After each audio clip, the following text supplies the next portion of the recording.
देना ये वरिष्ठ लोगों के ऊपर होता है, कार्यकर्ता के काम के ऊपर होता है। जिस प्रकार से अभी लोकसभा के चुनाव हुए और लोकसभा के चुनाव में कहीं ना कहीं क्या होता है, जो बार बार उम्मीदवार रिपीट होता है उसके 99 काम अच्छे होते हैं, परंतु कहीं एक आधा काम गलत होता है तो उसको लोग भुनाने की कोशिश करते हैं। मैं ये नहीं कहता कि वरिष्ठ लोग यदि मुझे यहाँ की अभी उम्मीदवारी दी है, मैंने 19 में भी उम्मीदवारी मांगा था, यदि मुझे उम्मीदवारी देती है तो मैं अपने अनुभव के अनुसार यहाँ जिस प्रकार से 2009 के परिनिष्क्रमण के बाद में इस क्षेत्र का जो विकास रुका हुआ है, अपन देखते हैं कि ये जो 25, 15, 30, 54 ये कामों से विकास नहीं होता।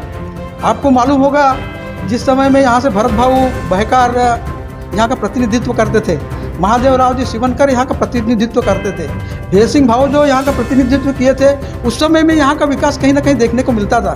लेकिन मैं आदिवासी होने के नाते मैं ये नहीं कहता कि उनमें अनुभव नहीं रहा। नमस्कार, मैं नरेश बोपचे, सत्य बाजार न्यूज में आपका स्वागत है। और अभी हम हैं आमगांव देवरी विधानसभा क्षेत्र के सालेकसा तहसील के दरेकसा में, और हमारे साथ में है शंकर मड़ावी, जिनके पोस्टर आपने जगह जगह पर देखे होंगे। आमगांव देवरी विधानसभा में कई जगह उनके पोस्टर कई सालों से नजर आ रहे, कई पंचवार्षिक हो गई और कई आमदार बने, आदिवासी भी और गैर आदिवासी भी।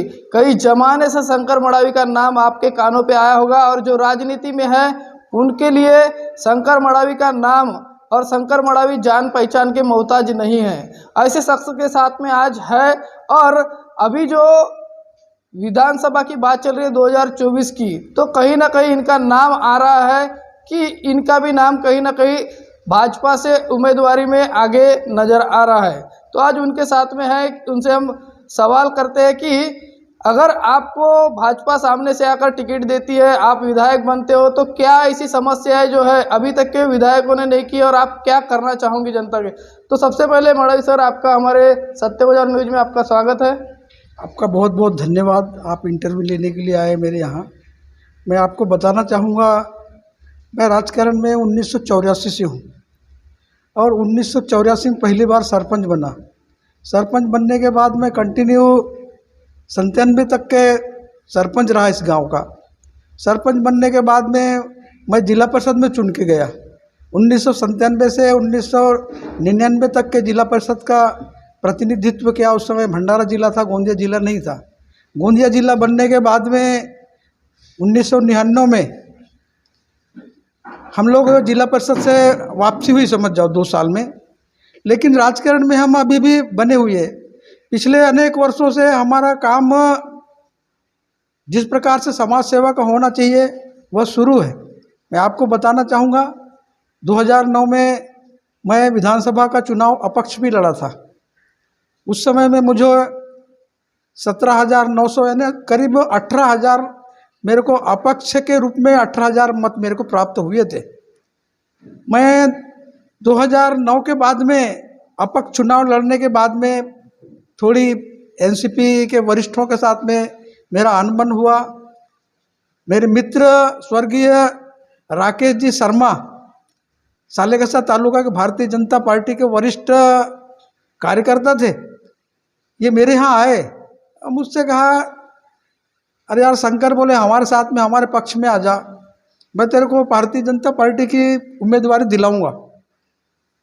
उस समय में जब 2014 में चुनाव हुए, राकेश ने भरपूर कोशिश किया मुझे उम्मीदवारी दिलाने के लिए, लेकिन मेरे से पहले संजय पुराम जो है वो भारतीय जनता पार्टी में प्रवेश किया था, इसलिए पार्टी ने उन्हें उम्मीदवारी दी और वो चुन करके 2014 में गए। उस समय भी मैंने उम्मीदवारी भारतीय जनता पार्टी से मांगी थी।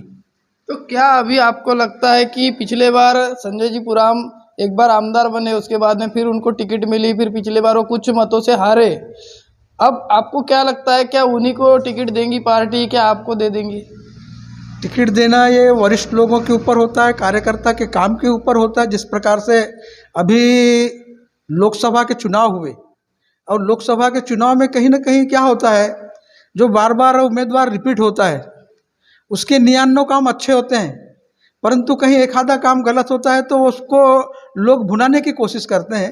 मैं ये नहीं कहता कि वरिष्ठ लोग यदि मुझे यहाँ की अभी उम्मीदवारी दी है, मैंने 19 में भी उम्मीदवारी मांगा था, यदि मुझे उम्मीदवारी देती हैं तो मैं अपने अनुभव के अनुसार यहाँ जिस प्रकार से 2009 के परिनिष्क्रमण के बाद में इस क्षेत्र का जो विकास रुका हुआ है, अपन देखते हैं कि ये जो 25, 15, 30, 54 ये कामों से विकास नहीं होता।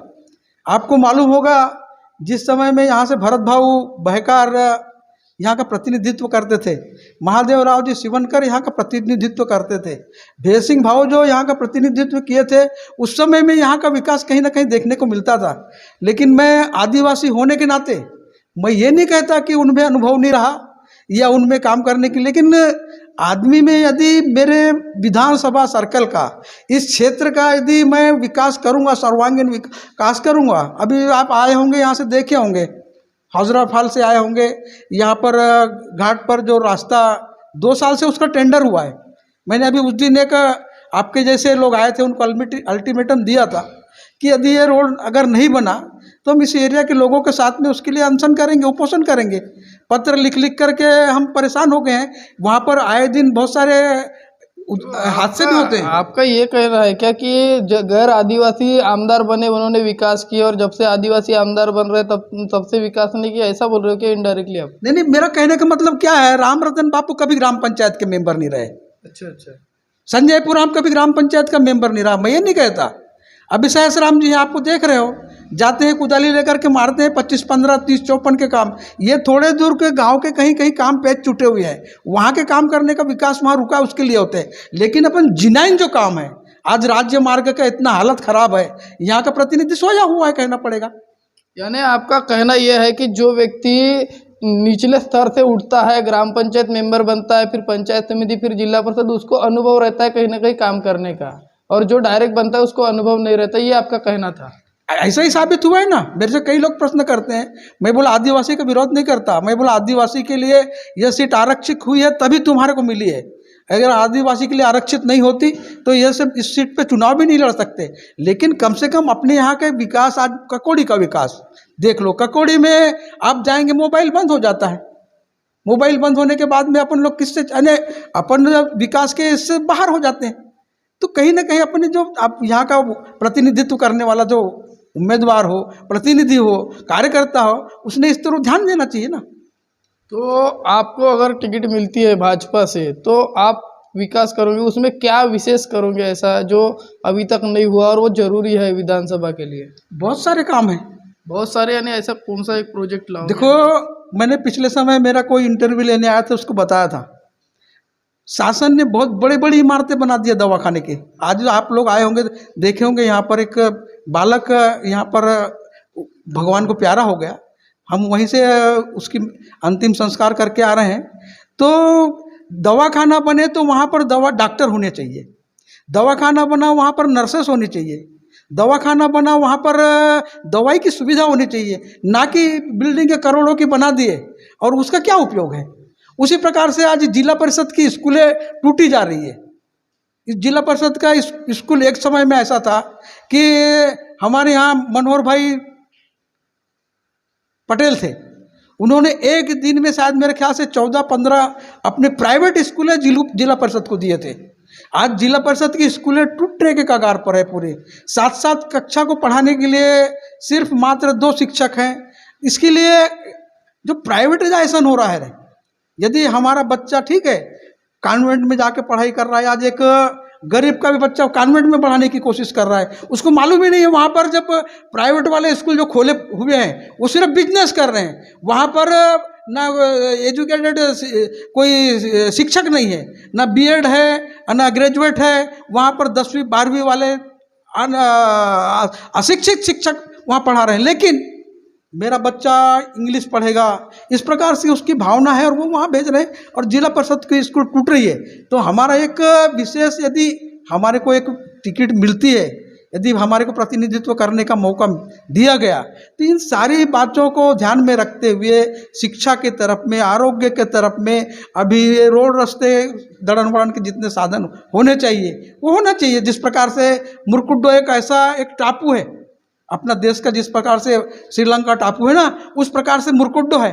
मुरकुड्डो का राकेश शर्मा जी के साथ में हम जब जिला परिषद भंडारा में थे तो ये पूरे रोडों के ODR जिसको कहते हैं, आउटडोर जो रोड होते हैं, इसका घुमा घुमा करके जेई लोगों को पकड़ के हमने इसका नियोजन करा, उसको उस नियोजन में बिठाल करके काम होगा, आज नहीं कल होगा। इस प्रकार से जब संजय पुराम वहाँ का हमारे यहाँ का MLA बना, उसकी फाइल उनसे खुलवा करके वहाँ 17 करोड़ रुपए उन्होंने निधि लाया और वो काम बना। आज डायरेक्ट मुरकुड्डो में कोई भी जा करके घूम के आ सकता है, नहीं तो उस समय जा नहीं सकते थे। तो इस प्रकार से बहुत सारी असुविधाएं हैं, उसको दूर करने का प्रयास करेंगे। आपने जैसे भी एजुकेशन की बात की थी, जिला परिषद स्कूल की, तो वहाँ पे कहीं ना कहीं प्राइवेटाइजेशन हो रहा है, उसको बढ़ावा मिल रहा है, और कहीं ना कहीं सरकारी स्कूल में टीचर नहीं है।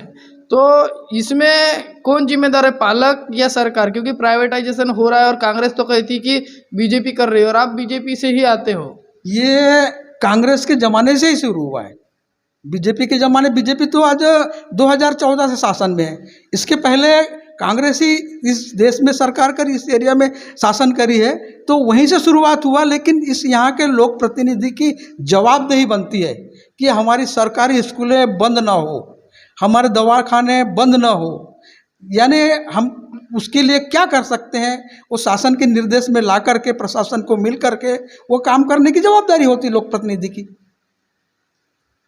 अच्छा, तो अभी जो जिला परिषद में टीचर कम है, तो आपने कभी पहल करके शासन को मांग की है क्या, जिला परिषद में टीचर दो, या आरोग्य विभाग में जो डॉक्टर कमी है, नर्सेस की कमी है, इमारतों करोड़ों की बन गई, तो इसके लिए आपने अभी तक क्या कार्य किए कभी?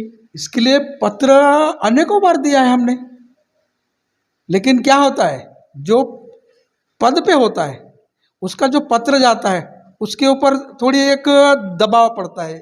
जिस प्रकार से कोई सभापति का पत्र जाए, कोई जिला परिषद काउंसिलर का पत्र जाए, कोई विधायक का पत्र जाए, और उसके दिमाग में ये बात होनी चाहिए कि मैं ये काम पत्र लिख रहा हूँ तो मैंने कर लेना चाहिए। अब हमारे पत्रों के ऊपर दुर्लक्ष्य होता है प्रशासन का। यहाँ का तहसीलदार हमारे को थोड़ी जानता है, ठीक है, आप रहे होंगे ना कोई ज़माने में जिला परिषद के काउंसिलर, लेकिन उसके नज़र में तो हम आम आदमी है ना। तो इसीलिए आप खास आदमी बन के विधायक बनने की इच्छा रखते हो कि मैं विकास कर सकूं। कहीं ना कहीं मेरे बात का वजन अगर मेरे बात का मेरे को वजन रखना है, तो मुझे कहीं ना कहीं पदाधिकारी बनना जरूरी है। ये आपको कहीं ना कहीं बात खलती है, और इसीलिए आप इच्छा जताते हो कि आपको पक्ष अगर टिकट देती तो आप विधायक बनोगे। यही बात है, खलने का विषय नहीं है, काम कर रहे हैं। सुधीर भाव आए थे, हमने बताए थे मुरकुड्डू में उनको भाव इतना इतना काम है। उन्होंने साथ में सांसद महोदय थे, उनको भी बताए थे, नेतेजी इथले लोकांचं काय म्हणणं आहे हे ऐकून घ्या, त्यांचे कामं करा, त्यांची सेवा करण्याची आपली जवाबदेही आहे, आपली जवाबदारी। इस प्रकार से उन्होंने बताया था। जिस प्रकार से यहाँ पर जिस समय में कचारगढ़ के कार्यक्रम में हमारे उस वक्त के मुख्यमंत्री सम्माननीय देवेंद्र जी फडणवीस यहाँ आए थे, हमारे राष्ट्रीय नेतृत्व करने वाले भारत के विकास पुरुष के नाम से जाने जाने वाले नितिन जी यहाँ आए थे। मैंने एक पत्र दिया था उनको कि यहाँ पर मोबाइल का नेटवर्क नहीं होता, और हम लोग किसी की आए दिन तबीयत खराब हुई, कुछ हुआ तो हम खबर नहीं कर सकते। उन्होंने तुरंत में उसके ऊपर एक्शन लिया। 15 दिन में यहाँ पर जियो का टावर खड़ा हो गया। तो जिसमें मेरा कहने का मतलब यह है कि लोक प्रतिनिधि का काम करने की उसकी जवाबदेही बनती है। अपने से नहीं बनता तो अपन किससे करवा लेंगे, ये काम करवाने की जवाबदेही निभाना चाहिए। और इसके व्यतिरिक्त शिक्षा और आरोग्य के व्यतिरिक्त रास्ते की बात आपने की थी, और भी कुछ विशेष आपके जो नज़र में है? देखिए, एक हम यहाँ पर 30-40 साल से देख रहे हैं। हमारे को लग के छत्तीसगढ़ है, हमारे को लग के MP है। हम एक समय में MP और छत्तीसगढ़ के रास्तों को कोसते थे कि साला महाराष्ट्र का इतना अच्छा रोड रास्ते हैं, और यहाँ से निकलो तो छत्तीसगढ़ में जाने के बाद में हमको बहुत परेशानी होती है, वहाँ ये होती है। लेकिन जिस समय में यहाँ पर रमन सिंह जी की सरकार आई, और रमन सिंह जी के सरकार के समय में छत्तीसगढ़ के रास्तों का इतना अच्छा काम हुआ है। शिवराज सिंह जी का सरकार आई, यहाँ पर MP के रास्तों का इतना अच्छा काम हुआ। हमारे यहाँ भी हमारी सरकार आई, लेकिन हमारी सरकार के काम बहुत सारे हुए हैं। देवेंद्र जी इतना काम कर रहे हैं, उनके जैसे महाराष्ट्र को आज उन्होंने अग्रक्रम में लाया फाइनेंशियली, इकोनॉमी में, समझ गए कि नहीं। लेकिन अपने यहाँ का यहाँ पर प्रतिनिधि नहीं होने की वजह से कहिए, या इनका दुर्लभ होने की वजह से, मैंने पहले ही कहा। पिछले बार तो संजय पुराम भाजपा के थे और मुख्यमंत्री देवेंद्र फडणवीस थे, तो उस समय तो रास्ते बन सकते थे। संजय पुराम ने उस समय में काम किया ना, बताया ना, मैंने उदाहरण दिया तुम्हारे को, मुरकुड्डो का उतना बड़ा काम हुआ। उसके बाद में ये जो कुआढ़ास नाले का प्रोजेक्ट का काम, इसको भी फाइल में लेकर के उसने दिया था, इस काम को लेकर के। उसके बाद में वो उनको लोगों ने नकारा कुछ कारणवश, तो आज इनके कार्यकाल में काम नहीं हुए। मेरा कहने का मतलब ये है। आपका क्या कहना है, आमदार कोरोटे के कार्यकाल में काम नहीं हुए? बिल्कुल काम, वो तो बोलते हैं कि ऐसा गांव दिखाओ जिस गांव में मेरा एक काम नहीं है। देखो, मैं दिखाएंगे वो काम तो 25-15 के ही दिखाएंगे, बताया मैंने। 30-54 के ही काम, 25-15, 30-54 के काम किस लिए होते हैं कि एक आधा पेज गांव में छूट गया है और उसको अपने को दुरुस्त करना है, उसके लिए है। अभी यहाँ से डोंगरगढ़ से गोंदिया रास्ता बनाने के लिए वो फंड का काम उपयोग अपन नहीं कर सकते ना। तो ये जो राज्य मार्ग है, इसकी दुर्दशा है और दुरावस्था है इसके लिए उन्हें कुछ प्रयास करने चाहिए थे। वो ऐसा अगर विषय आता है तो उनका ये कहना है कि भाई मैं सरकार में नहीं हूँ, शासन में जो रहता है उसी की सुनी जाती है और उसी के हिसाब से निधि दी जाती है। तो फिर शासन उनका नहीं है, मुख्यमंत्री उनका नहीं, तो कैसे कर पाएंगे? शासन की जवाबदेही बनती है कि लोगों की सुविधा अपन ने किस प्रकार से पहुंचाना, उसका इम्प्लीमेंट किस प्रकार से करना। ये पाठ पुरावा ही नहीं करेंगे और हवा में बात करेंगे तो नहीं हो सकता ना। कहीं ना कहीं जाकर के अभी 2 साल से टेंडर हुआ है, पता है मैंने। अभी वहाँ का हालत बहुत ख़राब है घाट का, वहाँ पर कभी कुछ हुआ। अभी भी एक ट्रक फंसा हुआ है, आपकी जानकारी के लिए बता। बिल्कुल, वो तो होना चाहिए, वही बोला मैं। यदि वो नहीं होगा तो अभी उसके लिए हम लोग रास्ता आखिरी अपना है। मैं बताना चाहूँगा, ये बेवरटोला डैम है।